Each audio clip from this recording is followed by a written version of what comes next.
عليكم ورحمة الله وبركاته. ازيكم حبايبي؟ عاملين ايه؟ يا رب تكونوا بخير وبأحسن حال. جايلكم النهارده بفيديو وبسم الله ما شاء الله تقدروا ان انتوا تستفيدوا منه، وكمان مفيد جدا جدا جدا. تعالوا معايا كده لان هي دي اوان الحاجه دي واوان خزينها يا حبايبي. تعالوا معايا اعرفكم عن الحاجه اللي معايا. ايه الكلام ده يا ام فرح؟ دي ايه ده؟ سلق وحماد يا حبايبي. ده سلق وحماد. اللي عارف السلق والحماد برضو قولوا لي انتوا عارفين السلق والحماد ولا لا؟ لان في ناس بيقول لك يعني ايه سلق ويعني ايه حماد. ده حماد اللي هو ورقته طويله دي، اللي ورقته عريضه بقى شكل السبانخ ده سلق يا حبايبي اهو. اهو ده سلق وحماد. تمام. معايا برضو هنا برضو شبت وكزبره اهم. ده شبت اهو وكزبره، دول جايين معايا من الغيط. تمام. بس كده؟ لا مش بس كده، هقول لكم برضو بقيه الحاجه اللي معايا ايه. ده اوانها يا حبايبي، وده وقتها في خزينها، لان احنا بنخزنها معايا ان شاء الله من السنه للسنه. يعني انا رايحه اخزن ده، وكمان عندي لسه كيسين في الفريزر من السلق والحماد ده بخزنه بنفس الطريقه اللي انا هوريها لكم دي. ده شبت بتاع كزبره، وكمان ده حماد كمان اهو جايباها برضو النهارده برضو جايباها برضو النهارده من الغيط. طب جايبه ايه معاه؟ جايبين توم اخضر. ده توم اخضر اهو يا حبايبي. ده مش كرات يا حبايبي ولا بصل، ده توم اخضر اهو. ده توم اخضر اهو. تمام كده. طيب هعملهم ازاي وازاي بخزنهم؟ انا مش بقطعه وبخزنه اخضر يا حبايبي، بس انا يعني خليكم معايا ان شاء الله خطوه بخطوه وتشوفوا معايا الطريقه. وكمان ادي احنا يعني بنتعرف على الخزين، بنتعرف على كل حاجه كده مع بعضنا، يعني بنتعلم من بعضنا. تمام اهو. ده توم وبصل سلق وحماد وكمان شبت وكزبره. طيب هنسمي الله وهندخر دي كده شويه ونجيب دي هنا لان ديت صاحبه الليله كلها. نعمل ايه؟ بسم الله الرحمن الرحيم. سمي الله وصلى على الرسول عليه افضل الصلاه والسلام. اللهم صل وسلم عليك يا حبيبي يا افضل خلق الله. همسك البصله بتاعتي. حابه ان انت تبشري البصله دي يا حبيبتي ابشري. معايا هنا بصلتين، حبهم كبار حطي، حبهم وسط كده عادي، يعني مش هتفرق في الطريقه. تمام. بسم الله اهي الشكل ده كده اهو. تمام كده. طريقه الخزين دي بتفضل معايا من السنه للسنه، ولو غاب معاكي اكتر كمان اللون بتاع الخضره ده ما بغيرش يا حبايبي. احنا هنا بنقول عليها الخضره مش السبانخ. الخضره السبانخ حاجه والسلق والحماد ده حاجه تانيه، وده اكل وده اكل. تمام. بس هما الاتنين فيهم نفس الفايده واحسن كمان. طيب بقطع كده البصل بتاعي مكعبات صغيره. حابه ان انت تبشريه ابشريه، مش حابه تبشريه بصراحه انا مكسله اصلا لسه هجيب المبشره وهبشر. لا انا هستعمل كده بايديا بتاع على طول. تمام. البصله التانيه نفس النظام اهي. هحطهم برضو على النار، وطريقه سهله خالص وطريقه مضمونه. الطريقه دي كانت امي وستي وجدتي وجارتي الكبيره، الناس كلها ناس خير وبركه. ربنا يرحم اللي ماتوا ويرحم اللي حيين برضو، ربنا يرحمهم برحمته ويجعل حسهم في الدنيا يا رب، لان هم الخير والبركه. ربنا يديمهم نعمه فوق راسنا. اللهم امين يا رب العالمين. طبعا راس البصله ده ما بحطهاش يا حبايبي. تمام كده. شطه في ايدي كده. اولع بقى النار بتاعتي دي اهي، واحط الماده الدهنيه. عندك دهن حطي، ما عندكيش عايزه تحط سمنه حطي، عايزه تحط اي حاجه اللي يريحك حطي منه. تمام كده. مش هكتر برضو علشان الحاجه دي بيرجع تاني يتقللها، مش زي اللي انا بطبخها كده على طول يا حبايبي. هتبل البصلايه بتاعتي دي. هاخد برضو معايا روس التوم. روس التوم دي يا حبايبي هقطعها برضو معايا. التوم ده كله، ايوه التوم ده كله، انا مش هحط توم تاني يا حبايبي غير اهي. مش هحط معاه توم تاني غير التوم الاخضر ده كله. هنزل بيه برضو كده، هو بيرجع يستوي بحاله. هحطه بحاله خضاره بروسه بكله بالشكل ده كده. همسكه اقطعه كلاته مع البصلايه واحطه. تمام اهو بالشكل ده كده. هقطع برضو التوم ده اهو كله بنفس الوضع كده على البصلايه كلها. قطعت التوم بتاعي يا حبايبي كله اهو. كمان البصله بتاعتي دبلت معايا اهي. تمام كده. معايا هنا ايه معلقه كبيره من الكمون الحصى. تمام. اللي بضيفها فيه ما شاء الله بتخلي الاكل طعمه حلو قوي، وكمان فوائدها حلوه جدا. ريحه شطه، ريحه بسيطه ما تكتريش. تمام. معايا هنا الفلفل الاسود كده حصى. تمام يا حبايبي اهو. نزل معاه واحده حب الهين، احطها كده في الهون، في الهون هنا اهي، وهدقها. تمام. هضيف عليها برده شويه من الملح اهو، كله كده بالبركه، وهدقهم كويس كويس قوي، وهضيفهم هنا برده عليه. دقيته يا حبايبي الفلفل الاسود مع الحبهان، معاه كمان زر ورده، وهنزل بهم هنا كده. تمام كده خلاص، خلصنا كده من الملح ومن التوابل. تمام يا حبايبي، طريقه حلوه وجربوها ان شاء الله هتعجبكم.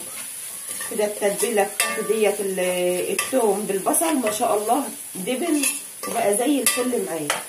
ابدا بقى ان انا اطفي النار بتاعتي عشان هخرط هنا، مش هخرط بعيد عن الحله يا حبايبي. كده انا طفيت النار، وابدا بقى اخد بقى من السلق والحماد وكمان الشبت والكزبره اللي معايا دول. ابدا ان انا برده هاخد منهم حاجه بحاجه كده، واقطع هنا. انا هخرطه هنا. تمام اهو بالشكل ده كده اهو، حبه بحبه كده، لان انا كسرت المقص بتاعي وانا عامله كده زي مش عارفه اي حاجه. الشكل ده كده يا حبايبي اهو. خرط بقى صغيره عم اخلص بقى الكميه بتاعتي دي اهو بالشكل ده كده اهو، لان فيه اضافات تانية برضو هضيفها عليه. عندك حته دهنايه بقى معاكي، ليا معاكي اي حاجه، بس انا ولادي قالوا لنا لا يا ماما احنا بنحب الاكله ديت ومش عاوزين فيها الليه. طب ليه يا ابني؟ امال انا هعمل ايه بالليه دي يا حبايبي؟ اعمل بها ايه؟ تمام. هكمل بقى الكميه بتاعتي دي كلها اهي، كميه الخضره اللي معايا دي كلها اهي، هكملها كلها هنا في قلب الحله وخرطها، واقول لكم برده هضيف عليها ايه. خلاص كده يا حبايبي، خرطت الكميه اللي معايا كلها بالشكل ده زي ما انتم شايفينه ما شاء الله. الحله مليانه، بس ههدي النار بتاعتي عليه اهي. الخضره دي بتستوي على الهادي، مش بتستوي على نار عاليه يا حبايبي، عشان مش هضيف لها اي اضافات ولا هحط عليها ميه ولا اي حاجه. انا هحطها كده تستوي على الهادي، وكمان الميه بتاعتها منها فيها هتسويها. تمام كده. طيب هغطي عليها، ولسه لها اضافات تانية غير اللي انا حطيتها معاكم. طبعا خرطت الشبت والكزبره والثوم والسلق والحماد، وايه تاني؟ اللي فاكر حاجه بقى يقول لي، اللي وصل معايا لحد هنا كده اللي يقول لي اللي فاكر حاجه بقى يقول لي. تمام. انا حاطه كل حاجه معاكم اهي، بس انا هكبس الغطا كده على الحله كده عشان خاطر الخضروات بتاعتي دي تستوي. انا عايزه اسويها على الهادي، هي لها اضافات تانية بس انا مش هضيفها دلوقتي، هسيبها الاول تنزل كده تهبط في الحله على الهادي كده. تمام. اخر اضافه بقى يا حبايبي اللي هي العدس. لو معايا اكتر من كده عدس كنت هحط عدس، لان الكميه بتاعت الخضره اللي معايا شايفين السوائل اللي بتنزل منها، السوائل ديت هي اللي بتسوي. لو معايا اكتر من كده عدس هضيف. تمام. لان البروتين مع الحديد بسم الله ما شاء الله في احلى غذاء اهي. ده عدس مغسول ومصفيه. تمام. برضو الخضره بتاعتك دي يا حبيبتي او السبانخ اي خضار ما تقطعوش وتغسليه، بس يا فرح، بس يا فرح ما تقطعوهوش وان انت تغسليه يا حبيبتي، لا اغسليه الاول زي الفجل والجرجير والكلام ده والخس. تمام. وبعدين ابقى اغسليه، وبعدين ابقى خرطيه. تمام اهو. طبعا التوابل بتاعتنا حطاها معاكم، اللي هو الفلفل الاسود والكمون وكمان حبهان، ومعاه زر الورد، وكمان ايه الملح اهو. دي بقى بتستوي بقى مع نفسها. لكن انا ما بخزنش السبانخ او الخضره ديت مقطعاها او مخرطاها واحطها في الكيس يا حبايبي، لا ما بعملش كده خالص. هتيجي تطلعها هتلاقي الطعم بتاعها ممرر، وكمان بتبقى تزرد كده ميه سمره لو سبتها لما تفك من الفريزر. تمام كده. اسلم حاجه لخزين الخضره او السبانخ برضو بنفس النظام كده بخزنها بنفس الوضع ده. تمام اهو. هغطي عليها بقى لما تستوي مع نفسها، وبعد كده بعبيها وخلاص، بس بعد ما بتبرد. تعالوا يا حبايبي كده اما نشوف السلق بتاعنا ده عمل ايه. بسم الله ما شاء الله، حاجه كده بسم الله ما شاء الله اهو. ده القوام اللي انا عاوزاه. تمام كده اهو، هو كده استوي ما شاء الله. الريحه بتاعته جميله، اللهم صل على النبي، جميله. الثوم والتوابل ما شاء الله مخليين الريحه جميله كده يا حبايبي. كده هو كده جاهز معايا، ما عدتش هعمل فيه اي حاجه. تمام كده. طفيت عليه وكمان هسيبه لما يبرد خلاص، وبعد كده هعبيه بقى في الاكياس. كده احسن ما انتي تحطيه يا حبيبتي في الفريزر متخرط اخضر كده. يعني الطريقه دي بتبقى كويسه وبتفضل على لونها، حتى لما تيجي تفكيها وبتطلعيها بسم الله ما شاء الله بتبقى جاهزه معاكي. برضو عاوزه شويه طماطم هتعمل لهم بتومه كده خفيفه، او بلاش تومه خالص عادي. لو هتفرم الطماطم وتضيفها عليه وهتستوي وهتبقى زي الفل معاكي، مش اكتر من كده. تمام. بس كده هسيبه بقى يبرد، وبعد كده هقول لكم برده بخزنه ازاي. عندك علب تلاجة احط فيها، ما عندكيش تعملي باكياس، وهوريك الطريقه برده.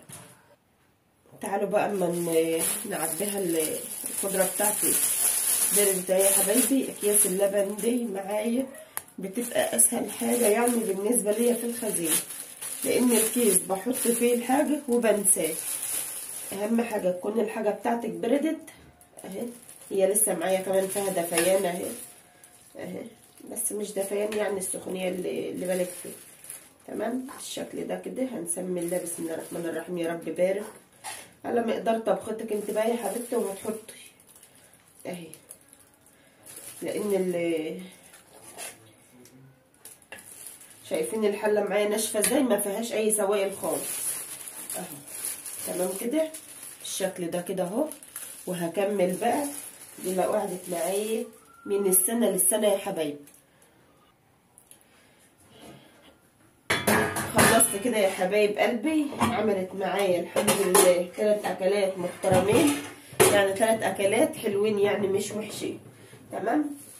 بسم الله ما شاء الله. خدت منها طبق كمان وكان طعمه زي الفل وطعمه حلو. دي لو قعدت معايا بقى بالطريقه ديت من السنه للسنه ما بيحصل لهاش اي حاجه ولا تغيرات ولا اي حاجه.